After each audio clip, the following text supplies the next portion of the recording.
Assalamualaikum warahmatullahi wabarakatuh. Good morning. Salam sejahtera. Apa khabar semua? Thank you for joining me again today on a Saturday.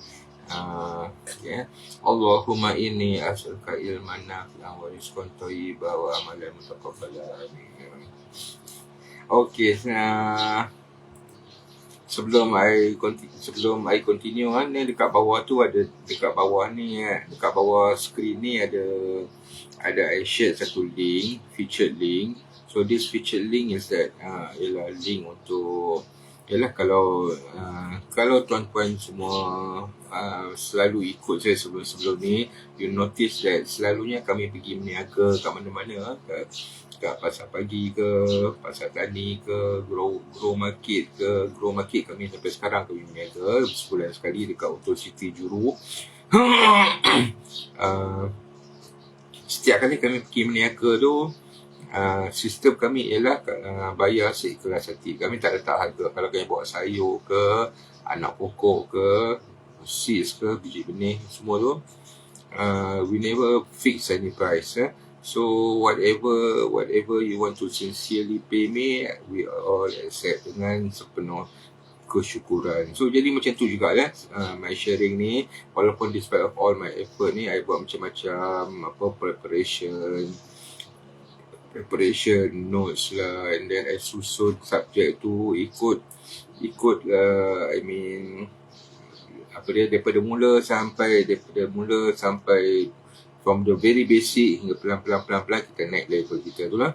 So despite all this, cuma I tak letak sembarang harga lah. So that's why I share dekat sini, dekat Facebook ni, supaya semua orang boleh tengok, semua orang boleh berkongsi, semua orang boleh mendapat manfaatnya.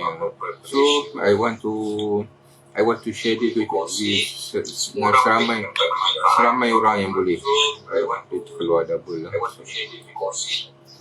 Supaya dia boleh, seramai orang yang boleh dapat manfaat daripada perkongsian ni. So jadi bila I tak letak apa-apa, tapi saya appreciate, really sangat-sangat menghargai, really appreciate sokongan dan bantuan tuan-puan dan puan-puan semua. So please klik dekat link kat bawah ni, kat bawah skrin ni ada link, featured link.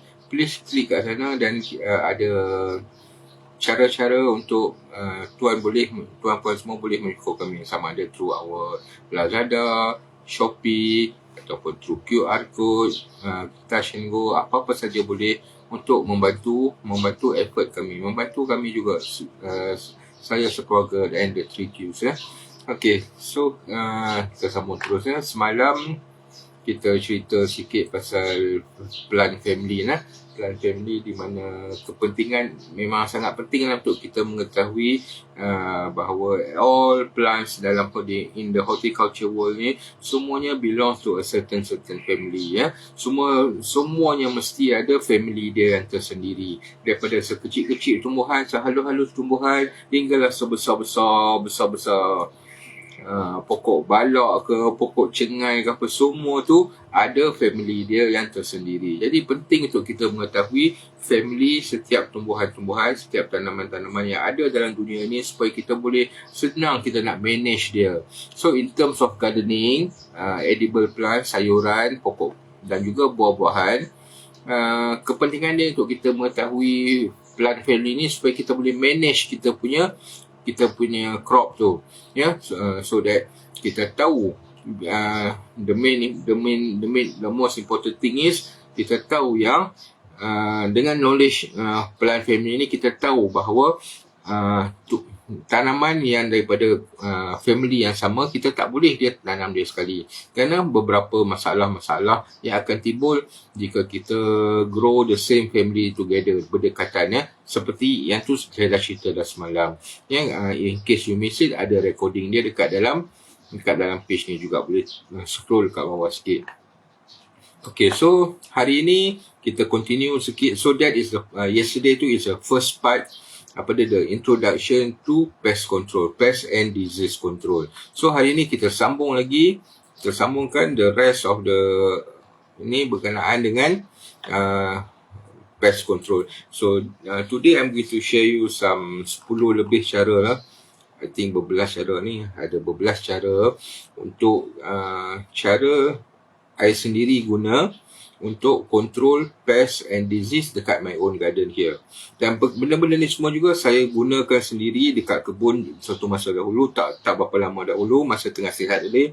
So in case you tak ingat, dulu saya pernah buat kebun selama 12 tahun daripada 2010 until 2022 last year. Last year I have to give up the kebun. I have to, tanah tu disewakan daripada Jabatan Pertanian sendiri, dan now last year I terpaksa serahkan semula. I dah stop doing farming dekat kebun tu lah, kerana atas sebab-sebab kesihatan lah. Dah tak mampu lagi untuk berkebun seperti dulu. So that's why now sekarang kami cuma maintain our kebun kecil tepi rumah ni, and maintain sharing like this, online store, dan juga kita pergi mana-mana certain event lah untuk jualan anak pokok, jualan biji benih, and then sometimes I juga terima pelawaan untuk membuat kelas bersemuka, offline kelas dan juga online kelas macam ni. Macam ini is just a free sharing, and I also accept kadang-kadang orang panggil saya buat online class guna Zoom, and then that is a different matter lah. Itu kelas yang lebih detail, di mana I cerita selalunya for the full day lah, daripada pagi hingga ke petang, sehari atau 2 hari, depends on the organizer. Okay, so kita continue hari ni. Hari ni I'm going to share cara-cara natural way to control pests and disease in your garden. Okay, so semalam nombor 1 sekali, like I said yesterday, if you remember, yesterday punya method tu, plant family tu, by dengan growing different all the different family dekat dalam satu kawasan tu, itu adalah my first layer of protection. First layer of protection itu adalah kira permulaan dia lah. Jadi first layer of protection ni biasanya akan dapat menapis lebih kurang, boleh filter out at least lebih kurang 40 to 50% of other threats. Threats di sini, threats ancaman daripada serangga perosak dan juga penyakit. So that is the first layer. That's why I said it's very important untuk mengetahui the family of each plant, so supaya kita boleh menggunakan this first layer of protection, which actually will filter out lebih kurang 50 to 40% of the threats. So itu pun dah maknanya separuh daripada kerja kita dah diselesaikan dengan menggunakan cara planting family, knowing family, plant family ni ya. So that is my first layer of protection. Itu adalah nombor 1 ya, identifying family and friends. Okay, itu kita dah banyak cerita dah semalam. Okay, number 2. Okay, sebarang jenis serangga perosak ni adalah penting juga untuk kita mengetahui dia punya habit, dia punya kegemaran dan juga benda yang dia tak suka. So, sebarang jenis pest ni, serangga perosak ni, tak kira kecil atau besar, biasanya dia sensitif kepada 2 perkara ini. Pertama sekali bau, dan yang kedua cahaya. Ya, 2 perkara ni dia sangat sensitif. So, jadi jika ada perubahan dalam environment mereka tu, environment kebun kita tu, jika ada perubahan dari 2 perkara ini, bau dan juga cahaya, dia akan lari. Kerana dia tak akan selesa. Dia tak selesa duduk di environment tersebut. Serupa macam manusia juga, apabila ada perubahan persekitaran kita ni, persekitaran rumah kita ke, persekitaran ataupun senang cerita, perumpamaan dia macam ni lah. Macam kita pergi bola, kita pergi stadium tengok bola, and then kita duduk dekat satu tempat tu, dekat sekeliling kita tu keadaan tu tak selesa. Orang sebelah hisap rokok, orang sebelah ni bising, merapu sampai cakap benda yang kita tak selesa dengar, ataupun dekat depan ni macam ni, orang tu macam ni, kat belakang orang macam ni, kita tak selesa. Adakah kita akan still duduk dekat situ? Of course, kita akan berpindah ke tempat lain. Ya, kerana kita tak selesa dengan persekitaran tersebut. Begitu juga dengan serangga. Jadi, bila ada perubahan daripada segi bau dan juga cahaya di persekitaran tersebut, tersebut, dia akan lari. So the first thing yang kita boleh buat untuk filter out this threats, yang kedua ialah semburan yang memberi bau yang tak selesa untuk serangga. So untuk ini saya gunakan cili, halia, bawang, lengkuas, 4 serai, 5 bahan ini kita semua tahu mengeluarkan bau yang sangat kuat, ya. Tapi bagi kita bau tu sedap lah pasal kita masak benda tu. Kita blender dan kita masak rendang, kita guna semua barang ni. Bahan ni kita baru sekarang ni pun tengah beraya lagi. Dan kadang bila kita masak rendang, ini adalah bahan yang kita mesti guna. Cili, halia, bawang, lengkuas, serai. Ini adalah 5 benda yang kita mesti guna untuk kita masak rendang. Kita suka, kita boleh makan. Tetapi 5 bahan ini mengeluarkan bau yang sangat kuat, yang tidak selesa oleh serangga perosak. Jadi 5 sekali ataupun salah 2 daripada bahan-bahan ini kita boleh blender. Kita blenderkan air tu, kita jadikan semburan. Kita sembur dekat tanaman kita tersebut. Dan untuk prolong dia punya efek tu, sebelum kita sembur tu kita campurkan sedikit dengan dishwasher. Sabun basuh pinggan yang jenis cecair. Kita campurkan sikit, baru kita sembur dekat daun-daun tanaman kita tu. Kegunaan sabun basuh pinggan ni adalah untuk menjadikan cecair tu melekit, dia melekat dekat pokok, dia melekat dekat daun pokok tu. Jadi efek dia tu lebih lama, akan bertahan hingga beberapa hari selagi tak hujan. Jadi kalau tengah hujan tu janganlah sembur membazir. Okay, so that is number 2. Cili, halia. Cili ni tak semestinya cili apa pun tak apa. Orang selalu tanya nak guna cili apa. Cili apa pun tak apa, asalkan nama dia cili. Pasal kita nak bau dia dan kita nak rasa pedas itu. Ya, cili padi boleh, cili merah boleh, cili kering pun boleh. Ya, ginger, halia nombor 2. Dan ketiga bawang. Bawang apa? Bawang Holland ke, bawang merah ke, bawang rose ke, bawang putih ke. Mana-mana bawang pun boleh. Tetapi sebaiknya bawang merah besar ataupun garlic, bawang putih. Kerana bawang besar tu dia bau lebih kuat. Garlic pun bau dia lebih kuat. Dan keempat, lengkuas. Lengkuas apa? Lengkuas merah, lengkuas putih, apa-apa asalkan nama lengkuas. Semua lengkuas berbau kuat. Dan akhir sekali, serai. Serai wangi ke, serai biasa ke, mana-mana pun boleh. Ya, 5 benda ni. Kalau boleh guna 5 sekali, campur 5 sekali, blender, ambil air. Bagus. Kalau tak ada salah satu atau 2 daripada bahan ni pun boleh juga. Ya, blender, ambil air dia dan kita semburkan. Dan sisa-sisa tu kalau kita nak guna, kita boleh guna untuk masak kan. Kalau sisa-sisa tu, kalau boleh guna kita guna. Kalau tak boleh guna, kita taburkan dekat perdu pokok. So I think that is very clear. Okay, nombor 2 itu nombor 2. Nombor 3, garlic sahaja. Garlic tadi kita boleh guna dalam nombor 2 tadi, kita blender sekali. Ataupun salah satu lagi cara ialah garlic tu kita boleh guna garlic sahaja. Kita potong-potong, kita tumbuk dan kita letakkan dekat, kita semburkan, rendam garlic tu. Ya, kita rendam garlic tu dan kita gunakan air tu sebagai semburan. Koyum. Sekejap, nak tengok dia boleh ambil tak. Koyum. Garlic dekat luar tu boleh ambil tak? Lara ambil tak? Garlic dalam balang. Boleh? Tengok kalau boleh ambil. Kalau tak boleh, beritahu dia. Nak tunjuk. Okey, garlic tu kita letakkan dekat dalam balang.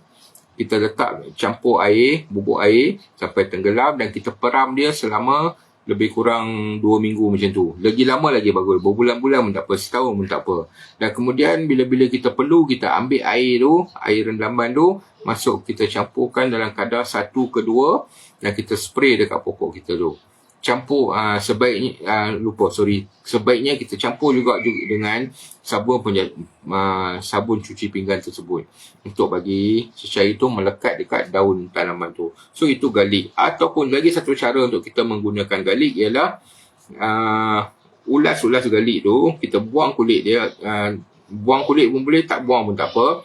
Kita cuma letakkan dekat atas tanah berdekatan dengan perdu pokok yang kita tanam tu. Ia ni sangat berguna untuk pokok cili, pokok terung dan pokok tomato. Ya, kerana salah satu ancaman untuk ia ni daripada keluarga Solanaceae yang saya cerita semalam tu.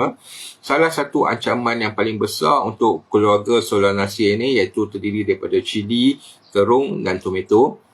Ya, salah satu ancaman terbesar, ancaman paling bahaya untuk ahli keluarga Solanaceae ini ialah jangkitan nematod di dalam tanah, yang di mana organisma ini dia akan makan pada akar tersebut, akar tanaman ini, dan kita tak sedar serangan tu hinggalah ia menjadi terlalu lambat. Until it's too late baru kita sedar. Masa tu baru kita sedar, kita tengok pokok cili kita tu pelan-pelan dia makin layu, daun dia makin kuning.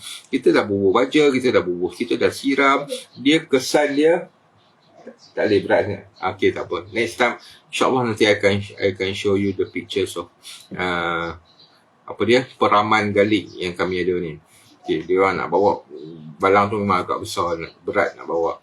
So, tadi nematod ni bila dia serang akar tumbuhan kita tu, kesan pada pokok tu sebenarnya lebih kurang sama seperti kesannya bila dia tak cukup air, tak cukup zat, tak cukup baja, tak cukup nutrien. Dia akan jadi daun dia akan kekuningan, pelan-pelan dia akan kekuningan, 1-2 daripada bawah tu dia akan kekuningan. Dan kita nampak macam dia ni tak cukup air, nampak macam tak cukup baja, dan kita siram dan kita bagi baja macam biasa, tapi masih juga macam tu. Dan dalam masa tak berapa lama lepas tu, pelan-pelan dia akan layu dan mati terus.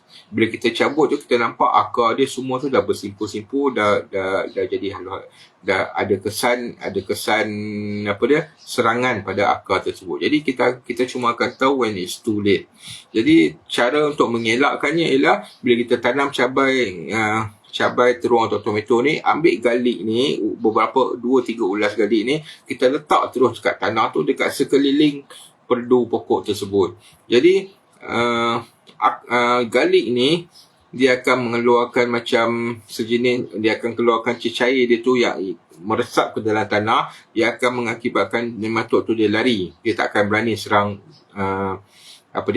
pokok kita tersebut. Dan kadang-kadang bila kita letak garlic dekat ulas garlic dekat keliling tu, dia akan tumbuh, dia akan keluar daun macam sopong, macam daun bawang juga. Kalau dia tumbuh lagi bagus, kerana akar garlic itu sebenarnya mengandungi enzim yang akan menghalau, membunuh nematod yang ada dekat dalam tanah, dan juga ancaman-ancaman lain, ya, kat dalam tanah tu. Jadi bila dia tumbuh, biarkan dia tumbuh lagi bagus. So ini garlic ni sangat sesuai untuk sebarang jenis serangga perosak dan juga penyakit di dalam tanah.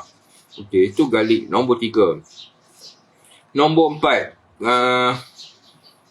serbuk kopi yang dah digunakan, ya. Macam dekat rumah dekat sini, saya hari-hari bancuh kopi, dan serbuk kopi tu kami tak buang. Kalau sama ada kita guna uncang ataupun kita guna serbuk betul, kita tak buang. Dan serbuk kopi yang dah digunakan tu kita kumpulkan dan kita letak dekat kawasan pokok yang mana ada banyak semut. Kerana use coffee ground ni, serbuk kopi yang dah digunakan ni sangat sesuai digunakan untuk menghalau semut. Ya, semut sikit-sikit tak apa, tapi kalau terlalu banyak boleh merosakkan akar tanaman. Jadi kita gunakan kopi ni yang dah digunakan ni untuk menghalau semut yang berlebihan. Jadi itu saja, cuma kita bancuh kopi, serbuk tu kita simpan dan kita letakkan, kita bubuh terus dekat pokok. Tetapi jangan pastikan kopi tu tak ada kesan gula. Jadi maknanya kita bancuh kopi tu dulu, jangan bubuh gula lagi, kita tapis dulu, kumpulkan serbuk kopi yang dah digunakan tu dan kita terus guna. Jangan kita bancuh kopi dengan serbuk kopi tu ada lagi kat dalam jug tu, kita tambah gula. Yang tu tak boleh. Itu bukan nak menghalau semut, itu memanggil semut lagi. Dan juga benda-benda lain, serangga-serangga lain pula. So, jadi pastikan tidak bergula. Tidak bergula ya. Okay, itu saja pantang dia. Itu nombor 4. Nombor 5, kulit pisang. Kulit pisang adalah dia, kita pisang ni, kulit pisang ni bila kita kupas pisang ni, dia ada bau dia tertentu kan. Dia ada bau pisang lah. Bau pisang tu. Bau pisang ni sangat sensitif, dia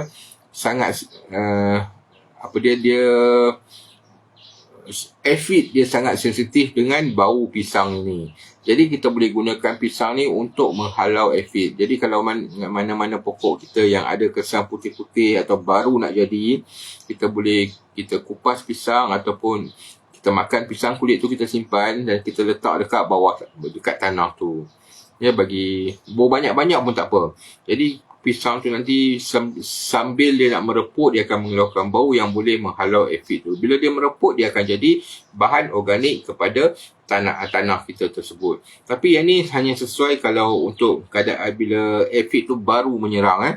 Kalau daun kat bawah daun yang ada aphid tu dah penuh, dah putih dah, ya, yang tu kita guna semburan yang tadi tu, cili halia dan lain-lain tersebut. Itu sesuai untuk kalau dah teruk lah. Kalau baru-baru nak jadi, tak apa, boleh guna pisang atau kulit pisang. Kalau guna pisang, kita potong-potong cili yang hijau dan kita letak. Okay, tapi guna kulit saja pun dah okey juga. Pisang tu kita makan, kulit tu kita simpan, kita bubur dekat tanaman kita. Itu saja, senang saja. Okey, seterusnya nombor 6, nim. Nim tahu tak apa dia? Nim, pokok semambu. Pokok semambu ni, pokok ni biasanya dekat rumah orang India selalu ada tanam pokok ni. Dia ni pokok ni yang kita selalu guna untuk kita bagi mandi kalau anak-anak kena demam campak. Ya, daun dia tu. Okey, cara dia kita cuma ambil daun semambu tu, kita rendam dalam air selama 2 hari. 2 hari kita 48 jam kita rendam dalam air sampai lepas 2 hari tu kita akan nampak daun yang kita rendam dari dulu daripada hijau dia akan jadi kekuningan. Okey, macam ni dah okey dah. Air tu kita tapis dan kita sembuh. Ya, air daripada pokok, air yang rendaman daun semambu ni sangat-sangat sesuai untuk serangan serangga perosak yang bercengkerang, yang berkulit keras. Seperti belalang, lepas tu ulat, apa nama ulat tu, yang macam ulat bonggok tu, yang panjang tu, yang tu pun sesuai. Itu dan juga jenis-jenis yang merayap tu macam ulat bulu, lepas tu yang macam lintah tu, yang makan daun tu, tak ingat nama dia apa. Okey, tapi selalunya kita boleh gunakan yang dia paling sesuai untuk saya guna untuk ulat bulu dan belalang. Dia memang sangat, kedua-dua perosak ni, serangga perosak ni sangat-sangat sensitif dengan nim. Okey, nim, daun semambu ni, rendaman ni, bila dia kena tu dia memang tak datang. Bukan dia saja tak datang, adik-beradik, anak-anak beranak dia, cucu-cucu dia semua tak datang dah. Dia dah tak berani dah. Dia sangat-sangat sensitif. Nim ni dia bahan aktif dia sangat kuat dan bukan saja dia boleh menghalau lalang dan ulat bulu ni, dia boleh membunuh juga. Ya, kebanyakan cara-cara kawalan perosak natural yang saya share ni, boleh dikatakan hampir semuanya dia bukannya membunuh, dia bukan membunuh serangga perosak, dia cuma akan menghalau atau menghalang. Ya, kerana dia berbeza daripada kawalan perosak secara yang sintetik, racun sintetik, racun serangga sintetik ni. Kerana racun sintetik ni sebenarnya dia bukan saja membahaya kepada manusia tetapi membahaya kepada alam sekitar. Okey, contohnya macam kita gunakan semburan tu untuk masalah okay, let's say aphid lah. Aphid selalu adalah satu perkara yang sangat common lah untuk mana-mana kebun. Jadi kita guna semburan kimia sintetik ni untuk kawalan aphid. Kita sembuh habis semua pokok itu tu. Tetapi masalahnya racun sintetik ni dia bukannya khas untuk aphid tu sahaja. dia bukannya menghalau, dia akan membunuh. Jadi bila kita spray tu, bukan saja aphid, segala serangga-serangga lain yang bermanfaat kepada kebun kita, semua pun akan mati juga. Ya, bukan semua serangga yang ada dekat kebun kita ni, dekat garden kita ni, bukannya semuanya tu merosakkan. Ada yang membantu. Ada yang membantu kebun kita, membantu dalam pollination, apa dia dalam bahasa Melayu? Pollination tanaman, ya, untuk menghasilkan buah. Jadi ada juga serangga yang tugas dia untuk menghapuskan sebagai pemangsa kepada serangga-serangga perosak ni. Macam contohnya ladybird. Ladybird ni dia makan daun. Orang kata ladybird makan daun. Memang ladybird makan daun. Ladybird dia cuma akan makan daun apabila aphid tak ada. Bila aphid tak ada, dia akan makan daun. Tetapi sebenarnya ladybird ni, makanan kegemaran dia adalah aphid itu sendiri. Jadi bila ladybird datang, dia akan menjadi pemangsa kepada aphid ni semua. Dia akan makan aphid tu. Dan dia akan membantu mengawal populasi aphid tu daripada menjadi terlalu banyak. Jadi kita, yang mana yang baki-baki aphid yang ada tu, kita boleh senang-senang kita boleh hapuskan, kita boleh halau dengan semburan-semburan yang baru saya share tadi. Semburan cili, halia, lengkuas dan lain-lain tersebut. Jadi bila kita guna racun sintetik, semua mati. Aphid mati, ladybird pun mati. Dan juga ada lebah, ada rama-rama, semua pun mati juga kalau kebetulan dia dekat sana. Semuanya akan mati juga. Jadi apakah makhluk yang tinggal untuk membantu dalam pollination tanaman kita? Tak ada. Jadi itulah kesannya ialah tanaman kita tak menjadi. Jadi benda tu kadang-kadang kita tak terfikir. Kenapa tanaman kita tak mau berbuah? Nampak bunga banyak, tapi kenapa tak mau berbuah? Kita nampak ada bunga, bukan saja bunga, kita nampak tanaman kita tu sudah mengeluarkan bunga betina. Kita boleh nampak putik buah dia, tapi kenapa tak menjadi? Dia gugur. Jadi inilah antara sebab-sebabnya, kerana serangga yang beneficial di dalam garden kita tu telah dihapuskan secara tak sengaja. Dan jadi lagi satu kesannya ialah bila kita hapuskan secara tiba-tiba sebegitu, kita clearkan garden kita dengan semua serangga seperti itu, tak berapa lama lepas tu lagi banyak akan datang. Lebih banyak daripada asalnya tadi. Kerana dia dah jadi tak seimbang. Keadaan garden kita tu dah tak seimbang dengan tempat lain. Jadi dia tahu dekat mana yang ada banyak makanan. Serangga ni dia tahu ada tempat mana ada banyak mana, tempat mana yang clear. Jadi dia akan datang beramai-ramai, jadi lebih banyak daripada sebelum ini. Jadi itulah sebabnya saya tak suka. Dan saya tak mau guna racun sintetik kerana atas masalah-masalah ni, benda ni kau nak cerita panjang lagi. Mungkin kalau tuan-puan boleh organize Zoom class untuk saya nanti, kita boleh cerita panjang-panjang. Okay, so tadi that is neem tadi. Neem tu kita boleh guna untuk biasanya saya guna untuk grasshopper, belalang dengan ulat beluncas untuk menghalau mereka. Tapi kalau kita guna neem terlalu banyak, semampu ni terlalu banyak, kita spray terlalu banyak hari-hari, dia boleh juga membunuh belalang dan juga beluncas tersebut. Jadi kita boleh gunakan neem tu dengan kadar yang bersesuaian, jangan terlalu banyak. Okey, seterusnya tadi nombor 6, nombor 7. Kulit telur. Kulit telur tu bila kita masak dekat rumah, kulit telur tu jangan buang. Kumpulkan di satu tempat, basuh elok-elok. Kita basuh apa dia? Oh, ada compa kat tepi. Okay, kita basuh elok-elok kulit telur tu dan kita jemur dulu. Jemur dulu untuk cara nak guna dia. Kita jemur dulu kulit telur tu sampai dia kering dan kemudian kita hancurkan. Hancurkan tu taklah teruk sangat sebenarnya. Kita ramas-ramas ke, tumbuk-tumbuk ke, ketuk-ketuk ke sampai dia jadi halus. Kalau tuan-puan nak tahu, kulit telur hancur ni dekat dalam Lazada dan Shopee pun ada orang jual sepaket-sepaket. Dia pun hancurkan betul-betul, dia pun tumbuk sampai betul-betul jadi halus, dia pun buat dalam paket, dia pun jual. Ya, jadi benda tu pun laku, benda tu pun orang jual laku. Kulit telur hancur. Jadi kulit telur yang dah dihancurkan ni kita taburkan dekat sekeliling tanaman kita tersebut. Betul-betul dekat betul-betul dekat perdu, sekeliling perdu pokok kita tu, terutama sekali anak-anak pokok yang kecil-kecil lagi, yang belum dewasa lagi. Jadi apakah kegunaan kulit telur hancur ni? Ya, kulit telur hancur ni adalah kegunaan dia untuk mengelakkan daripada serangan siput. Ya, siput. Sebabnya ialah dia tak dengar. Jadi bila kita taburkan dekat sekeliling perdu pokok tu, bila siput datang, benda tu akan, kulit telur hancur ni dia akan melekat dekat badan dia. Jadi dia akan jadi tak selesa. Jadi bila dia tak selesa, dia tak mau datang. Itu saja. Serangga perosak ni kita nak bagi dia tak selesa. Bila dia tak selesa daripada segi persekitaran, daripada segi bau, daripada segi cahaya. Jadi bila dia tak selesa tu, dia akan lari pergi tempat lain.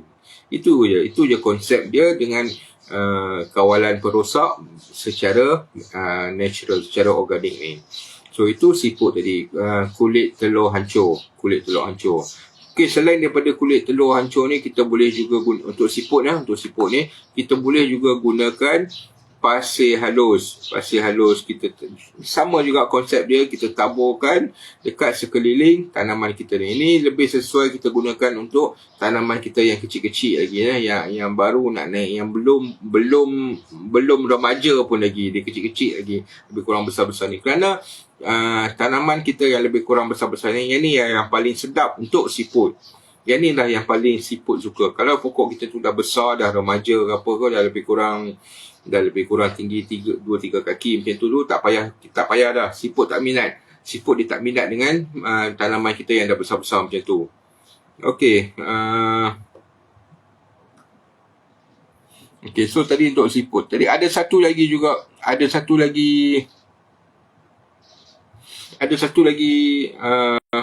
cara untuk mengelakkan daripada serangan siput ni. Ini agak pelik sikit tapi menjadi juga sebenarnya. Tapi saya tak berapa nak recommend juga cara ni, kerana boleh, walaupun dia boleh menghalang siput, tetapi ia sebenarnya juga akan menggalakkan kehadiran semut juga. Iaitu kita guna aiskrim soda. Aiskrim soda ni kita letak, cara dia cari talam kecil ke, tudung tin ke, yang nipis lah, jangan mangkuk besar sangat. Kita bubuh dalam kecil ke apa ke, kita bubuh, kita tuangkan air soda tersebut, aiskrim soda tu kita tuangkan kat situ, dan kemudian kita letakkan dia sebaiknya kita letak malam lah, senja-senja ke kita letak macam tu. Jadi apa yang terjadi ialah siput tu semua ni dia akan tertarik dengan air aiskrim soda tadi tu. Jadi dia akan tertarik, dia akan pergi kat situ, dia akan bila dia pergi kat situ, bila dia kena dengan air soda tadi tu, dia matilah. Tapi masalahnya yang saya tak berapa nak gemar sangat dengan cara ni, kerana air aiskrim soda tu manis, dan jadi walaupun dia jadi umpan kepada siput-siput ni, tapi ia juga akan menggalakkan semut pula datang. Semut terlalu banyak akan menjadi masalah lain, merosakkan akar dan sebagainya. Jadi itu untuk siput ni biasanya saya lebih prefer guna macam tadi tu, kulit telur hancur dan juga pasir halus, pasir halus, dua ni saja. Okey, yang itu untuk siput. Kita dah cover nombor 7 dan nombor 8. Okey, nombor 9. Nombor 9, ulat bulu. Ulat bulu selain daripada neem tadi, selain daripada tadi tu, daun semambu tadi, ulat bulu ni juga sangat sensitif dengan kita blender daun tomato. Yang ni mungkin untuk setengah-setengah orang susah sikit nak dapat lah, tapi ini juga sangat berkesan. Daun tomato tu kita ambil, kita blender, dapatkan air dia dan kita sembur dekat ulat bulu. Dia lari, dia tak suka.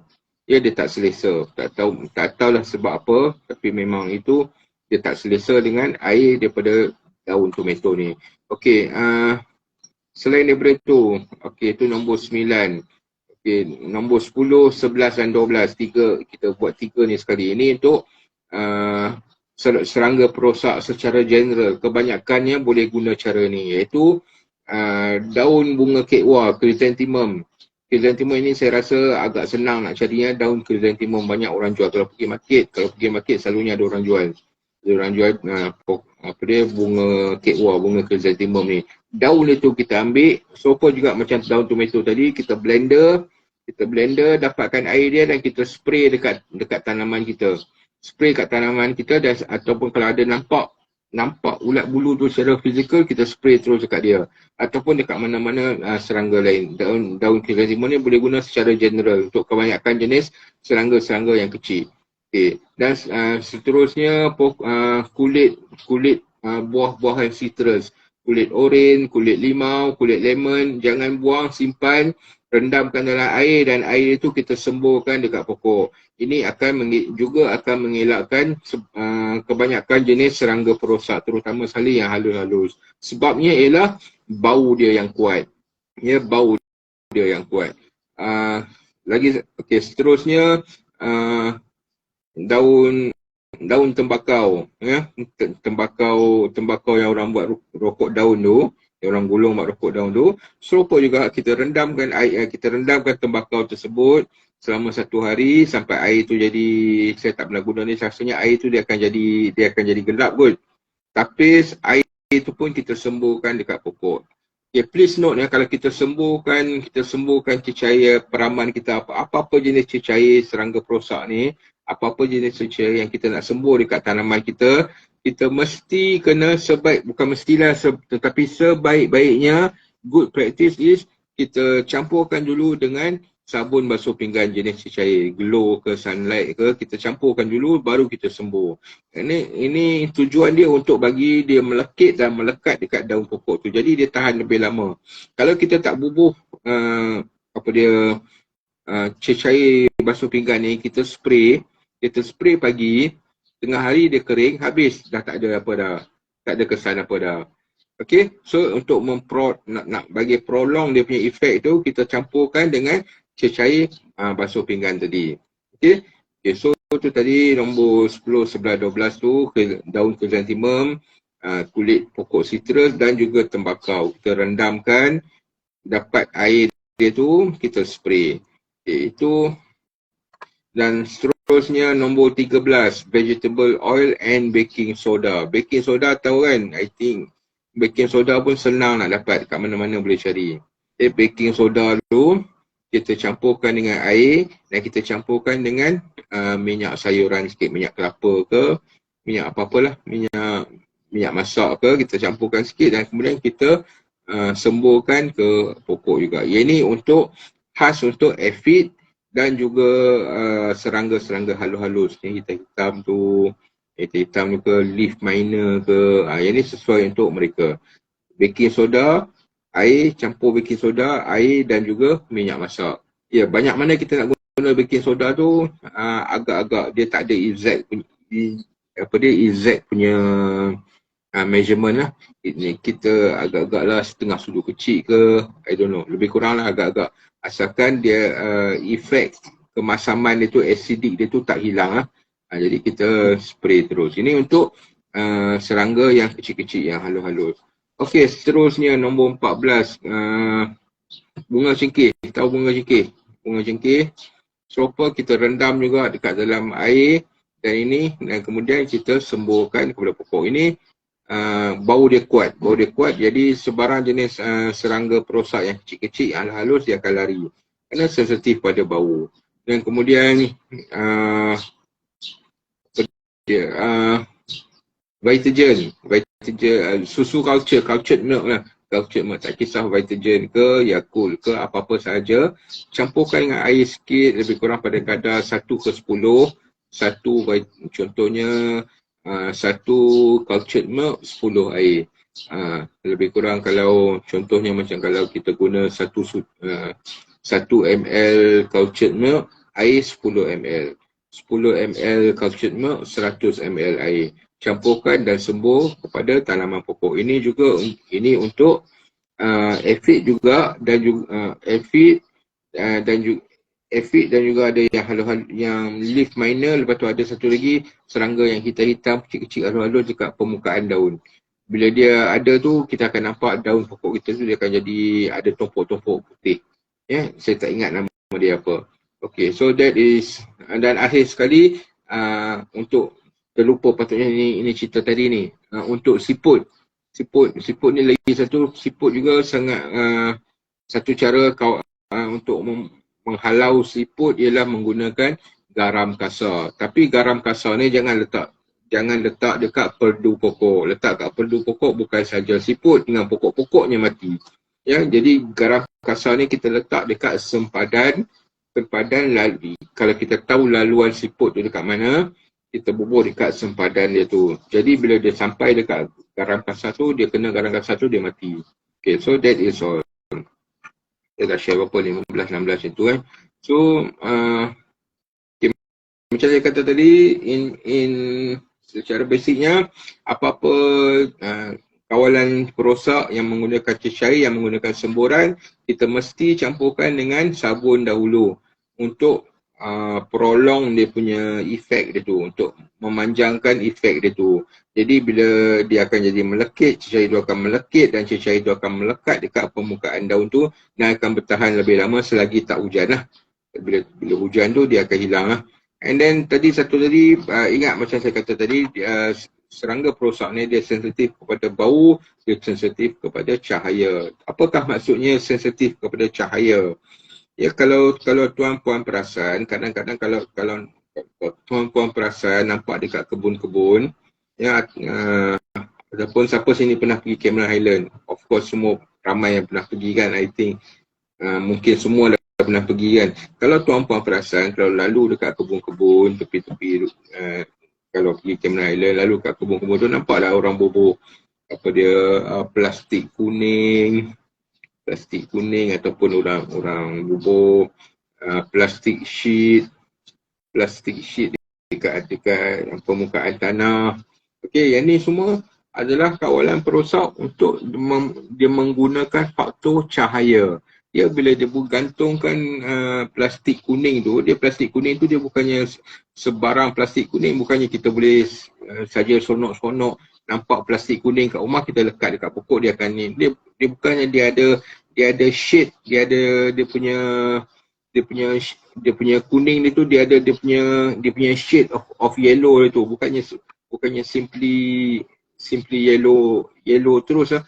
Dia ada shade dia tu, dia punya yellow tu dia sebenarnya sangat berkesan untuk reflect cahaya matahari terus ke pokok. Jadi bila cahaya matahari datang kena dekat plastik kuning tu, dia akan reflect balik ke pokok. Jadi inilah maknanya faktor cahaya untuk mengawal serangga perosak. Dan kalau kita nampak orang bubuh plastik dekat atas tanah tu, yang ni kita panggil silver shine.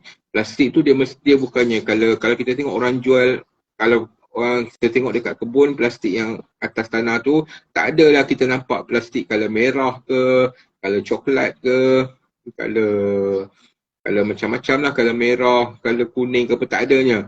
Kita akan cuma ada satu color je, iaitu color silver. Sebabnya kenapa? Kerana color silver itulah yang akan reflect cahaya matahari tadi. Bila cahaya matahari kena dekat silver sheet plastik tu, dia reflect balik ke atas. Jadi mana-mana serangga perosak yang bersembunyi di bawah daun tu, dia kena reflection cahaya tu, dia larilah, dia tak selesa. Jadi dia lari. Okey, ada satu soalan daripada Encik Nazri, patut baby aku selalu letak puntung rokok aku kat pangkal pokok. Ya, betul.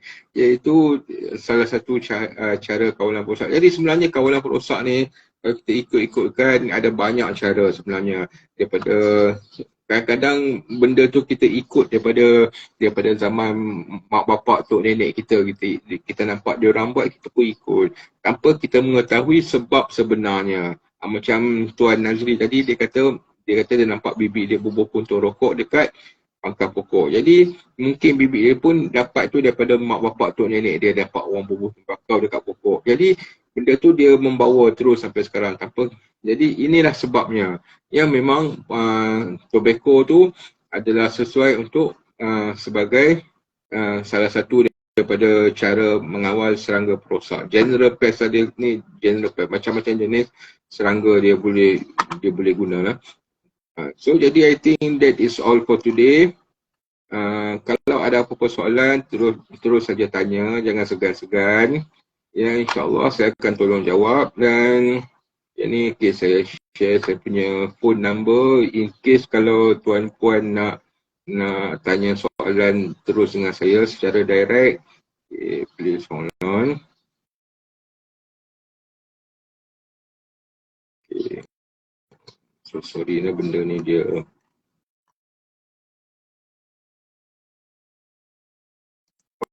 Okay, yang ni saya punya phone number ni. Tak keluar.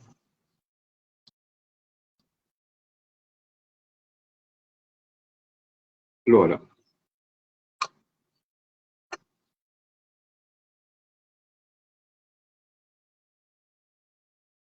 Kita boleh tanya apa-apa soalan kalau nak tahu lebih lanjut. Tadi macam ada perkara, I tahu ada beberapa perkara yang kurang jelas tadi, macam rendaman garlic tadi tu, my fermentation of garlic tadi tu, itu mungkin kurang jelas untuk puan-puan. Jadi kalau nak tahu, saya boleh, insyaAllah saya boleh tunjuk gambar tu dekat dalam, lepas ni saya boleh, kalau ada keperluan saya akan buat nota, saya akan share gambar-gambar gambar-gambar yang pokok neem tadi ke, gambar garlic tadi tu, saya akan share nanti macam mana jika ada keperluan.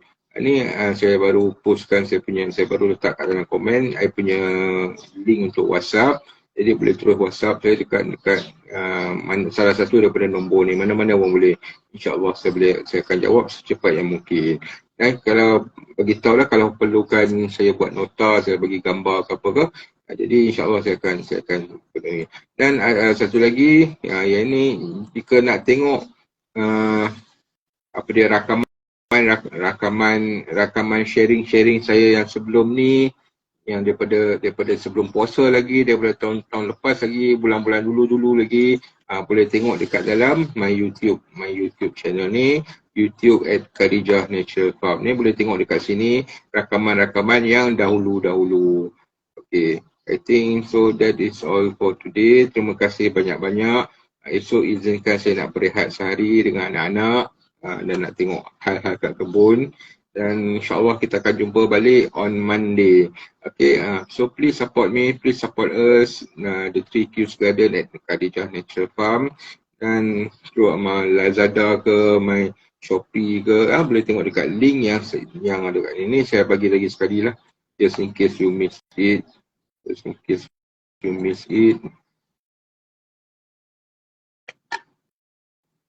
Okay, ataupun tuan-puan jika ada sebarang cadangan nak suruh saya share apa ke, bagi tahu. InsyaAllah saya akan penuhi, saya akan prepare dan saya akan share apa yang tuan saja, tuan-puan saja.